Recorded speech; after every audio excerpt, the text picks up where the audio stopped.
on a Land Rover Discovery 2, replacing the rotors on the rear, also replacing the brakes, of course, and replacing the guide pins for the caliper, including the boots. The tools that we're going to use for this job is a 13mm 12-point. This is for the caliper housing bolts. Also a 12mm, this is for the caliper itself. Recommend also having a 13mm socket, just in case you need to use maybe a cheater bar or a breaker bar to get those caliper housing bolts out. Off a screw, which is a set screw that sits on the back rotors, is a manual impact screw. So this is really the only way to do it if they're set there. Sometimes.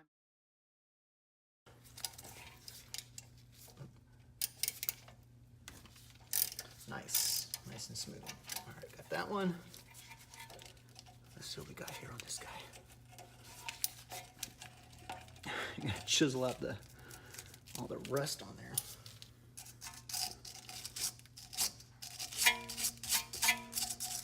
Just gotta be careful of these hoses back here. One of them is an ABS hose.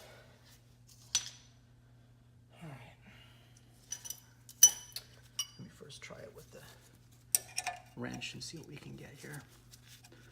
It's a nice fit.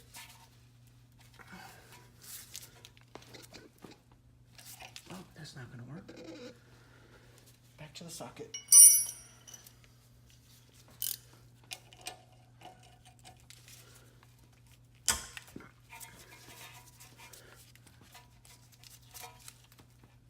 I really don't want to even hit this with a dead blow because it's so rusted out.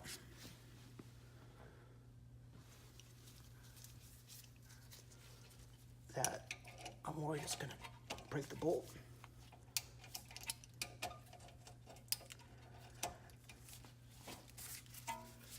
Give it another try here.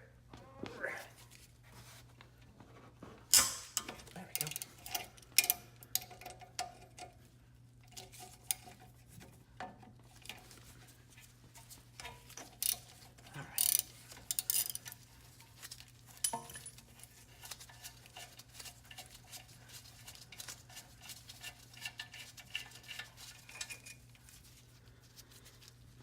Look good. Keep those.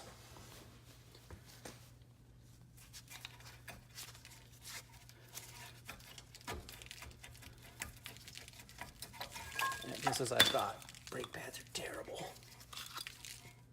Well, I mean, not extremely terrible, but getting there. It's pretty bad. That one as well. Didn't break apart. The other side did. The other side completely broke apart. So I don't have my coils yet.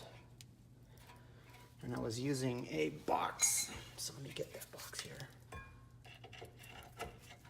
It's a way to...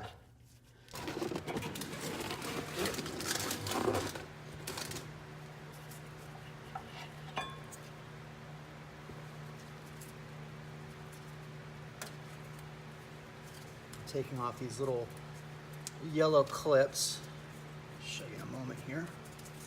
That way it won't pull on the ABS when I set it down. So there you go. No tension. Oh, you saw the yellow clips. Okay, good. And I just laid it on this box here. I did the same on the other side. I already took the other side off and laid it on a box. There you go. We will move forward. Okay, so now for the back bolts here. The 12 points. Tried to brush these off a little bit so I can get the socket around. The 13 12 point is what you need for the back here. Let's go ahead and let's see if my deep creep seafoam did its job.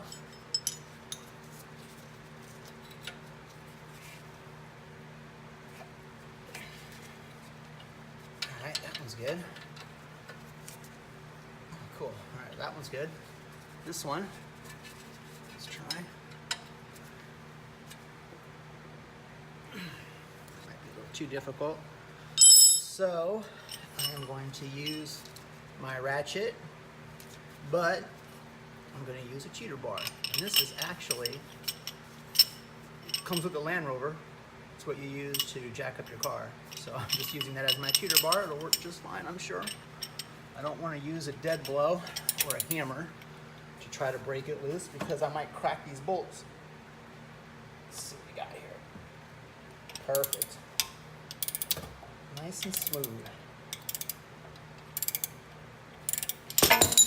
Also a tremendous amount of risk hitting this hose here. So we were good. Nice and safe. Don't need that pipe anymore, so I'll just keep cranking away. Remember I talked about the pieces that I was going to replace here. This one definitely looks like it needs the replacement, and I'll show you when I actually replace it.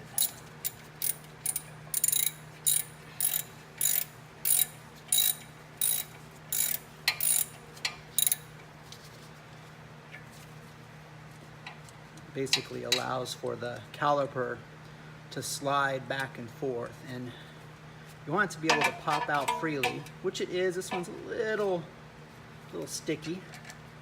It's just so rusted. All right, so there's the bolt. See how it was just completely rusted in there. That makes it a little hard.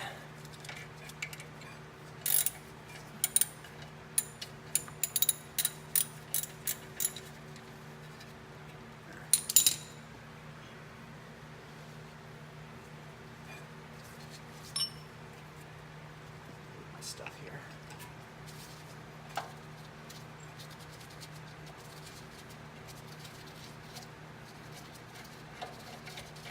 Here's the other one. Looks like the deep creep didn't even get in on that one. The other one looked a little bit cleaner, but this one bone dry. But nevertheless, now for the fun part.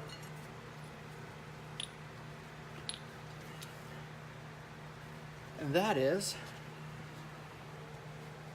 taking this little set screw in here. It looks like it's been taken off before, almost stripped, but we're going to take it off with a manual impact screwdriver with a big Phillips head.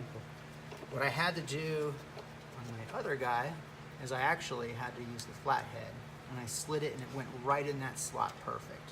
So it was able to go in deep. So I don't know. We'll see how it works with the Phillips, and we'll go from there.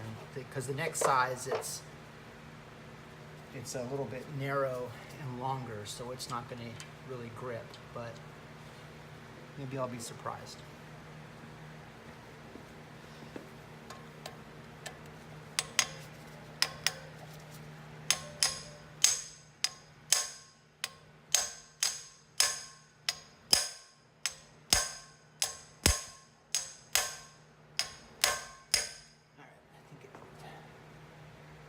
I'll find out.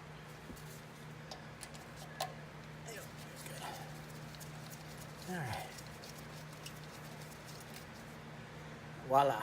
Now, the deep creep actually did its job. I can see it in there, so that's good. I don't have replacement screws, so unfortunately I'm gonna have to put this bad boy back in there, but I'll clean it up. Okay, now for the next fun part. So there's two ways I can accomplish this. One, I can take off this back dish here, this cover. Problem with that is there's three bolts, and the bolts on the other side, they broke off. So now I have to retap it. I have to back out what's left of the bolts on two of them, retap it, and get the bolts and put back in. So I kind of want to avoid doing that this time. So I'm going to strike it from the front. And again, I'm not using it. It's rusted out. It's been sitting for a long time. There's just no way I'm going to be able to just pull this thing off. It'd be a miracle. So what I am going to have to do is strike this thing to death. So here comes the fun. You can already see all the rust falling.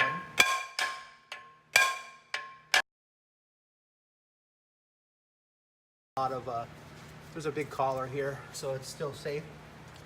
Nice and clean. On that side's starting to come loose. this side here.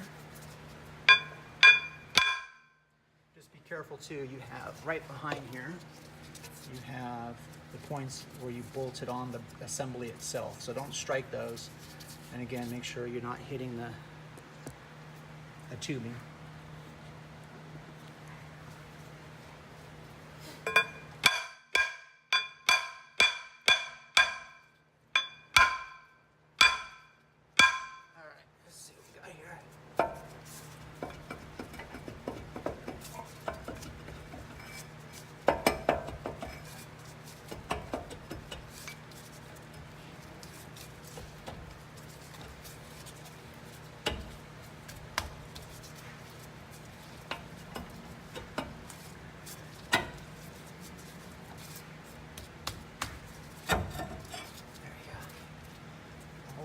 Bolts look good. All right.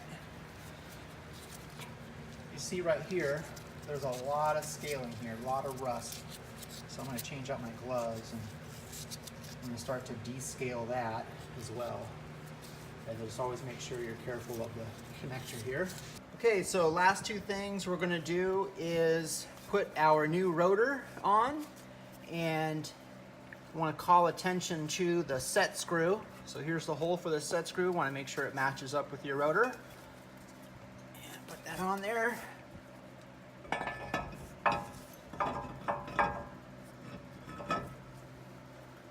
get a good view.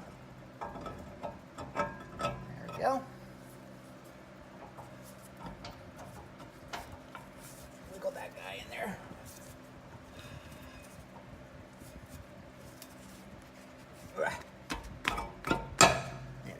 Sure that set screw. Yep, all right. Okay. All right, put our set screw in here. And one thing that's a problem with this set screw is it is badly stripped. Where's my screwdriver at? Where'd you go? There it is. Putting the caliper on is reseat the piston, push it all the way back. I've already opened this up and looked inside. It looks really good. The boot still is good too. There's no dry rot or anything like that on the boot. And all I have here is just a clamp, and I just put something flat so I don't mar up the piston itself. Of course, you can use a channel lock, what I've always been using, but I have this nice and neat. I'm just gonna use that, so. All right, have that piston pushed all the way back. I've already cleaned this out, chiseled a lot of the kind of brake, it looks like it's a lot of brake flakes as well as some rust scale, but taking that off. Make sure, just kind of clean that out a little bit, and we'll be moving on to the next. Now I'm going to replace the guide pins for the caliper, and first thing I need to do is clean out the inside here. If you have Q-tips, great. I also have a little pipe cleaner, but we can even do this as well. Just as long as you're not scoring the inside, just rather taking your time to clean out all the oil or the grease that was in there from the last guide pins. Got that all cleaned out there, looks good. This is the kit that I purchased. I got it from Brit Parts. I really do trust this company. So I order from there, and I also order from Atlantic British, two really, really good companies that I can count on. So this here is the guide pin, and this is the new boot, and here's the grease that comes with it. Once I got that piece done, I'm gonna put the boot on. So this is the top, it goes up here. Put this boot in. Grease back where it belongs, and put onto the guide pin, put the pin in, and just going to seat this around. Now we have our new guide pin, got the boot sealed on both sides, got a lot of grease in there, it's good to go. The next thing we're going to do is work on the caliper housing, and this is what's wrapped around your rotor. I've already scraped off everything I possibly could on this guy, so it's ready to go. Now, when I mount this on here, you're using the 12.13 millimeter bolt, and this bolt requires 70 pounds of torque. So we're going to use a torque wrench for this, 70 pounds. Then the caliper, when you're mounting the caliper to the guide pins here, this is a 12 millimeter. This requires 30 pounds of torque.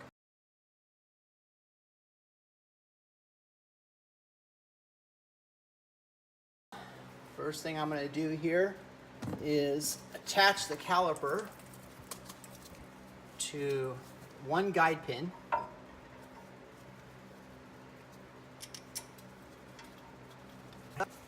Drop in my brake pads.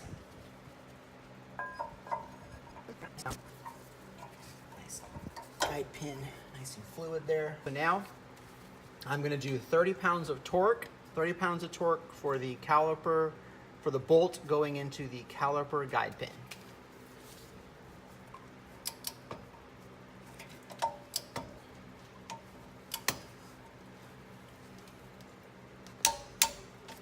There's one. All right, make sure you put your clips back on, all of the hose clips. So ABS system, check. Actually, I want to clip it a different way. I'm going to clip it like this. That's one, and there should be it. Working with the rust, I'm going to use a wire brush to do a lot of descaling and use my power tool. So I'm going to use this and a couple other various brushes to just descale the rust. Most important thing to point out here is the converter. Rust converter is super important when you're spraying rusted areas on the chassis of your vehicle, actually just any part in your vehicle. So you want to neutralize that rust before you spray an undercoat. So don't just spray this directly onto rust. You want to first use a rust converter, then you can spray your undercoat. I put about 3 coats of undercoat after I did that. I actually put 2 coats of converter and about 3, possibly even 4 in some areas, just depending on the need and how much wear it was going to get in that particular area.